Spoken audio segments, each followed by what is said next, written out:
Imaginen a un chico normal, un joven que ama jugar fútbol, que se desvela programando en su computadora, que disfruta de los videojuegos con sus amigos y que tiene un cariño especial por sus perros y gatos. Ahora, imaginen que ese mismo joven, a los 15 años, enfrenta la muerte con una sonrisa, diciendo que no teme perder la vida porque no desperdició ni un solo minuto en cosas que no agradan a Dios. Hoy, en Misterios de Fe, narramos la crónica completa sin omisiones de Carlo Acutis, desde su nacimiento en Londres hasta el día en el que el mundo entero lo vio subir a los altares como el primer santo millennial. Esta es la historia de cómo un teclado y un mouse se convirtieron en herramientas de santidad. Carlo nació el 3 de mayo de 1991 en Londres, Inglaterra. Sus padres, Andrea Acutis y Antonia Salzano, se encontraban allí por motivos laborales. Aunque nació en Reino Unido, su sangre y su corazón eran profundamente italianos. Pocos meses después de su nacimiento, la familia regresó a Milán. Allí asistió a la escuela primaria y secundaria con las hermanas Marcelinas. Lo curioso de Carlo es que su fervor religioso no fue algo impuesto. Sus padres no eran practicantes asiduos en aquel entonces. Sin embargo, desde que Carlo aprendió a hablar, sentía una atracción magnética hacia la iglesia. Se dice que con apenas 3 añitos, cuando pasaba frente a una parroquia, Carlo le pedía a su madre entrar para saludar a Jesús y llevarle flores a la Virgen María, a quien luego definió como la única mujer de mi vida, y simplemente quedarse callado frente a la cruz. Antonia relata con frecuencia que ella no era una mujer de fe profunda en ese entonces. Yo era una analfabeta de la fe. Antes de Carlo, solo había ido a misa para mi primera comunión, mi confirmación y mi matrimonio. En una de sus primeras anotaciones, un Carlo aún muy joven escribió algo que revelaba su madurez precoz. La santidad no es un proceso de suma, sino de resta. Menos de mí para dejar espacio a Dios. Se interesó por la historia de las apariciones de Nuestra Señora de Lourdes y Nuestra Señora de Fátima. También estudió la vida de los santos, entre ellos Luis Gonzaga y Tarcisio. Pero en particular se interesó por Francisco de Asís, Antonio de Padua, Domingo Savio, María Magdalena de Pazzi y los 3 pastores de la Virgen de Fátima, Francisco Marto, Jacinta Marto y Lucía dos Santos. Su madre tomó clases de teología para poder responder a todas las cuestiones que Carlos le planteaba. Y con solo 7 añitos, Carlo manifestó su deseo de recibir la comunión, a la que llamó mi autopista al cielo. Y para no ceder a lo que creían que era un capricho, sus padres consultaron a Monseñor Pasquale Macchi, exsecretario del Papa Pablo VI, y tras recibir una dispensa especial por su madurez espiritual, el prelado lo autorizó a realizar su primera comunión. La ceremonia tuvo lugar en el monasterio ambrosiano de Perego el 16 de junio de 1998. En una ocasión dijo: si nos acercamos a la Eucaristía todos los días, vamos directo al paraíso. Rezó el rosario todos los días, se confesaba una vez por semana y participaba en el catecismo para los niños de su parroquia. Antonia recuerda que ese día de su comunión, Carlo estaba en un estado completo de éxtasis. Al llegar a casa, escribió en su diario la frase que se convertiría en su testamento espiritual. Estar siempre unido a Jesús, ese es mi proyecto de vida. A partir de ese momento, Carlo no faltó ni un solo día a la Santa Misa. Decía que la Eucaristía era su autopista al cielo. Para él, recibir la hostia no era un rito, era un encuentro real con una persona viva. Mientras sus compañeros usaban la computadora solo para jugar, Carlo devoraba manuales de ingeniería informática. A los 10 u 11 añitos más o menos, ya manejaba algoritmos, editaba videos y entendía lenguajes de programación que incluso profesionales adultos encontraban complejos. Muchos usan la tecnología para perderse, para el bullying o para la vanidad. Carlo decía que el Internet era un regalo de Dios que debía ser usado para anunciar el Evangelio. Carlo estaba preocupado. Veía las filas enormes para los conciertos y los estadios de fútbol, pero veía las iglesias vacías, por lo que en su diario escribió con tristeza: ¿cómo es posible que las personas hagan colas de horas para ver a una estrella de cine y no pasen ni un minuto frente al sagrario donde está Dios mismo? Carlos se dio cuenta de algo. La gente se estaba alejando de la fe porque no entendía la presencia real de Jesús en el pan y en el vino. Entonces, ideó y organizó un material audiovisual relacionado con sus creencias religiosas acerca de las apariciones marianas y de los milagros eucarísticos. Unió sus dos pasiones y fue así como durante más de 2 años obligó a sus padres a viajar por toda Europa y el mundo para documentar milagros y elaborar una de las obras más importantes, una exposición sobre los milagros eucarísticos en el mundo. Su trabajo recoge un total de 136 milagros reconocidos por la Iglesia Católica, con fotografías y descripciones. Antonia narra cómo Carlo, con una cámara en mano y una paciencia infinita, catalogaba cada detalle. Este esfuerzo resultó en el sitio web que hoy conocemos y que ha sido exhibido en más de 10,000 parroquias en todo el mundo. Carlo no quería fama, quería que el mundo supiera que Jesús está aquí, tan vivo como tú y yo. No era un místico encerrado en una burbuja. En las calles de Milán era conocido por los indigentes. Con sus ahorros compraba sacos de dormir y comida para los que dormían en la calle. Incluso se dice que les llevaba comida caliente de su propia cena.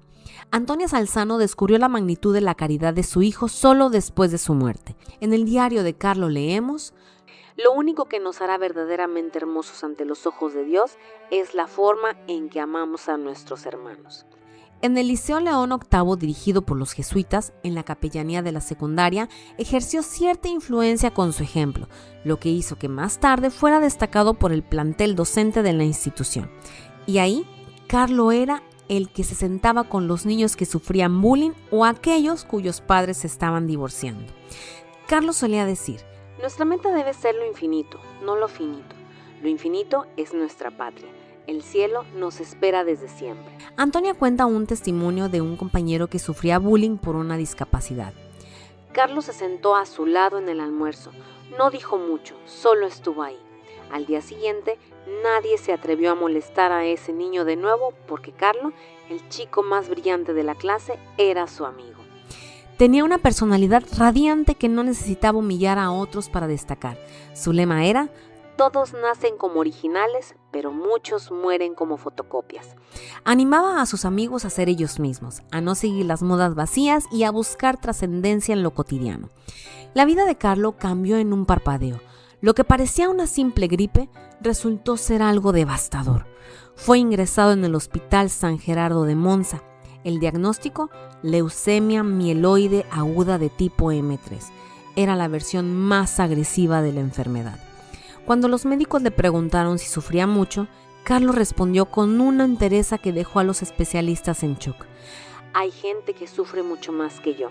Ofrezco todos estos sufrimientos que tendré que padecer al Señor, por el Papa y por la Iglesia, para no ir al purgatorio e ir directo al cielo. No despierte a mi madre, que está cansada y se preocuparía más.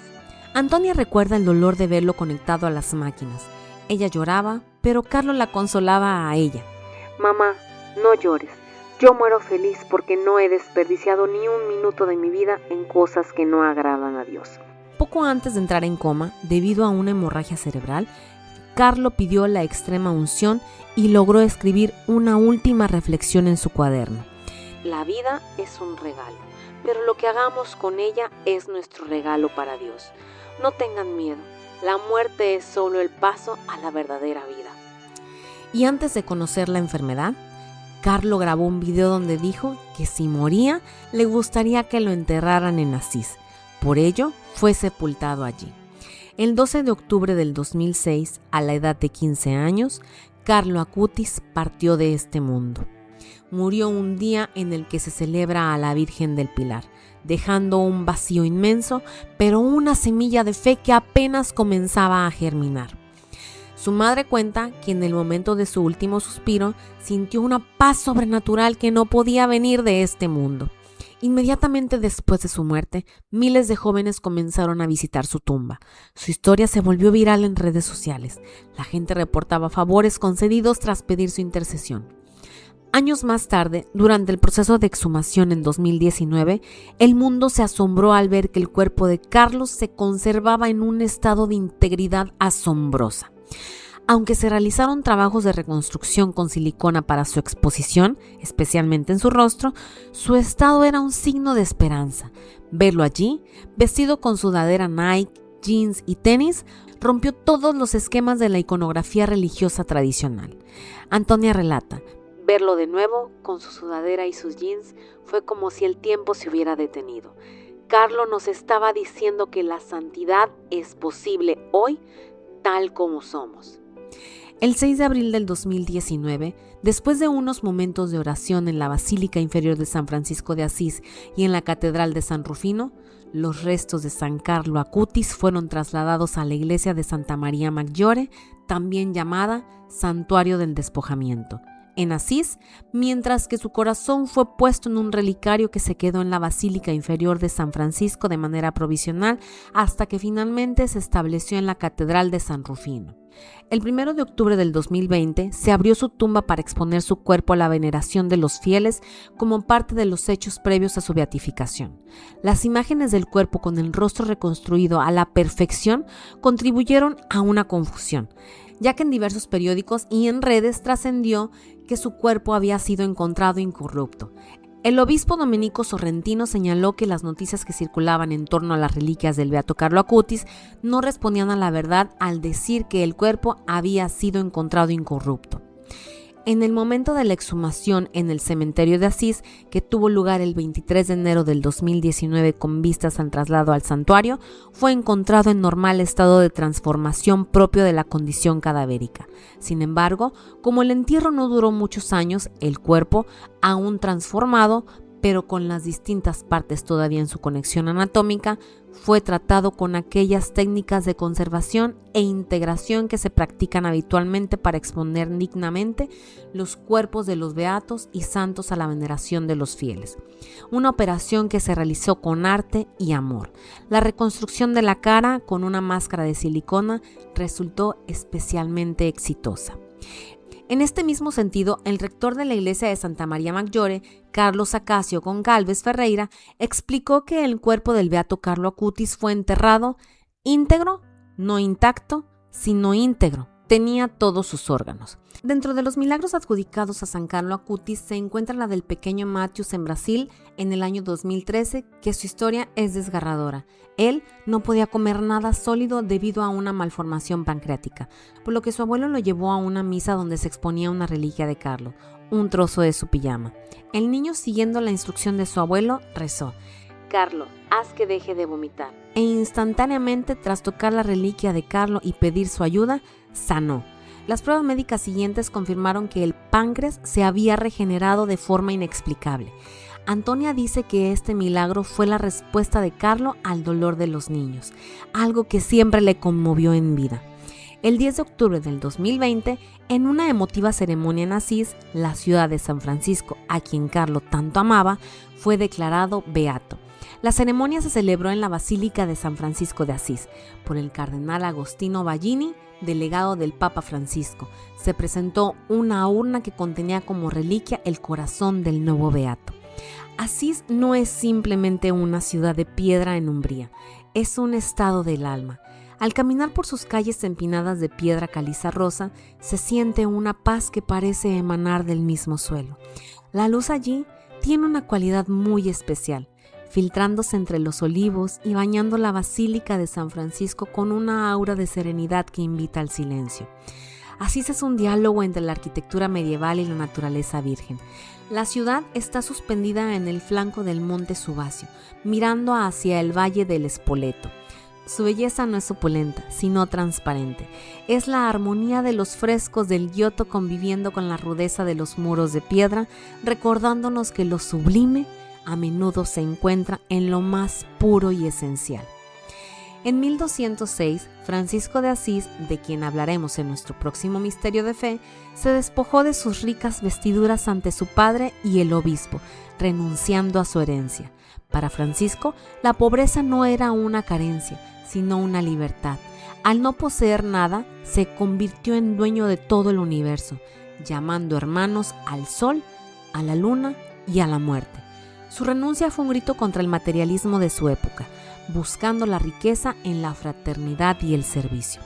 Aunque los separe 8 siglos, Francisco y el beato Carlo Acutis, quien eligió ser enterrado en Asís, comparten una misma esencia, la sencillez como camino a la trascendencia. Mientras Francisco se despojaba de la túnica del mercader para abrazar la dama pobreza, Carlos se despojaba de las distracciones de la era digital para centrarse en lo invisible. El despojamiento es el acto de soltar las capas de ego, estatus y posesiones para quedar desnudo ante la verdad de uno mismo y de Dios. Carlos no necesitó vivir en una cueva, demostró que se puede vivir en el siglo XXI, jugar videojuegos y usar zapatillas deportivas manteniendo el corazón despojado de superficialidad. Ambos nos enseñan que la verdadera belleza de Asís no está solo en sus paisajes, sino en la capacidad humana de decir no a lo superfluo para decir sí a lo eterno.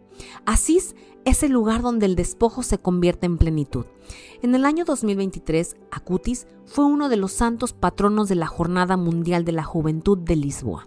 El 23 de mayo del 2024, el Papa Francisco autorizó al Dicasterio de las Causas de los Santos a promulgar el decreto relativo al reconocimiento de un segundo milagro atribuido a la intercesión del beato Carlo Acutis, y por tanto se abrió el camino para su canonización, con fecha y lugar para establecerse.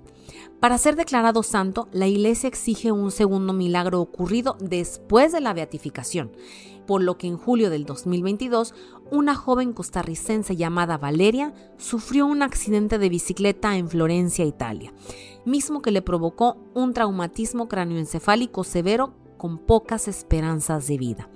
Valeria Valverde estaba técnicamente muerta tras su accidente en Florencia. Su madre, Liliana, hizo lo que cualquier madre desesperada haría. Viajó a Asís, se postró ante la tumba de Carlo y dejó una carta. Antonia Salzano cuenta que ella misma vio a Liliana rezar frente a la tumba de su hijo. Fue una madre pidiéndole a otra madre a través de su hijo. Carlo no pudo decir que no. Ese mismo día, Valeria empezó a respirar por sí sola y en pocas semanas se recuperó totalmente. La ciencia, una vez más, no pudo explicarlo, pero la fe, sí. El 2 de septiembre, en agradecimiento por su completa curación, Valeria y su madre peregrinaron a la tumba de Acutis en Asís. Y este otro milagro, aunque inicialmente no contaba con el reconocimiento oficial de la Santa Sede, el Vaticano analizó un suceso extraordinario ocurrido en Salta a finales del 2020. Raúl Alberto Tamer, un paciente de Rosario de Lerma, se encontraba en estado crítico debido al COVID-19 y una falla multiorgánica provocada por una infección intrahospitalaria. A pesar de que los médicos habían descartado cualquier posibilidad de supervivencia, su hijastra colocó una fotografía de Carlo Acutis sobre sus pulmones y contra todo pronóstico clínico, Tamer experimentó una recuperación inmediata y fue dado de alta sin secuelas en día de Navidad. Este hecho motivó una investigación formal por parte de la Arquidiócesis de Salta y el envío de los informes médicos a Roma para su evaluación. El proceso para convertir a Acutis en el primer santo millennial tuvo varios hitos importantes. En julio del 2024, el Papa Francisco inició sus preparativos para su canonización. Para noviembre del mismo año, se fijó inicialmente la fecha para abril del 2025, pero tras el fallecimiento del Papa Francisco en abril del 2025, el proceso se detuvo brevemente. Finalmente, el nuevo pontífice León XIV retomó la causa de manera sorpresiva y decretó su canonización definitiva. Y así, el 7 de septiembre del 2025, la plaza de San Pedro estaba desbordada. El Papa León XIV, en un gesto de amor a la juventud, elevó a Carlo a los altares. Entre la multitud estaban Andrea y Antonia viendo cómo su hijo, aquel niño que les pedía flores para la Virgen, era ahora un intercesor oficial ante Dios. Su hermano menor, Michel, leyó la palabra con voz firme. Fue la culminación de una promesa que Carlo le hizo a su madre en un sueño años antes. Mamá, seré beatificado y poco después canonizado. Carlo Acutis es ahora San Carlo Acutis, el primer santo que jugaba PlayStation, que sabía usar Photoshop y que nos enseñó que la santidad no es algo de siglos pasados, sino algo que se puede lograr con un celular en la mano si el corazón está en el lugar correcto. Su vida es un desafío para todos nosotros en esta era digital. Él nos demostró que el Internet no es solo un lugar de odio o distracción, sino un campo de misión. Él nos enseñó que se puede ser moderno y ser fiel, que se puede ser joven y ser profundo. San Carlo Acutis, el ciberapóstol, nos sigue diciendo desde el cielo: La felicidad es mirar a Dios, la tristeza es mirarse a uno mismo. San Carlo Acutis no es un santo de yeso, es un santo de carne y hueso, de bits y bytes. Su madre Antonia cierra sus conferencias siempre con el mismo recordatorio de Carlo. No busquen la felicidad en las cosas que pasan, búsquenla en lo que permanece. Jesús está en el sagrario esperándolos. Hoy, en Misterios de Fe, te preguntamos, ¿estás usando tus talentos para dejar una huella de luz o solo estás pasando el tiempo? San Carlo Acutis nos enseñó que el cielo está a solo una oración de distancia. San Carlo Acutis, el influencer de Dios, ruega por nosotros.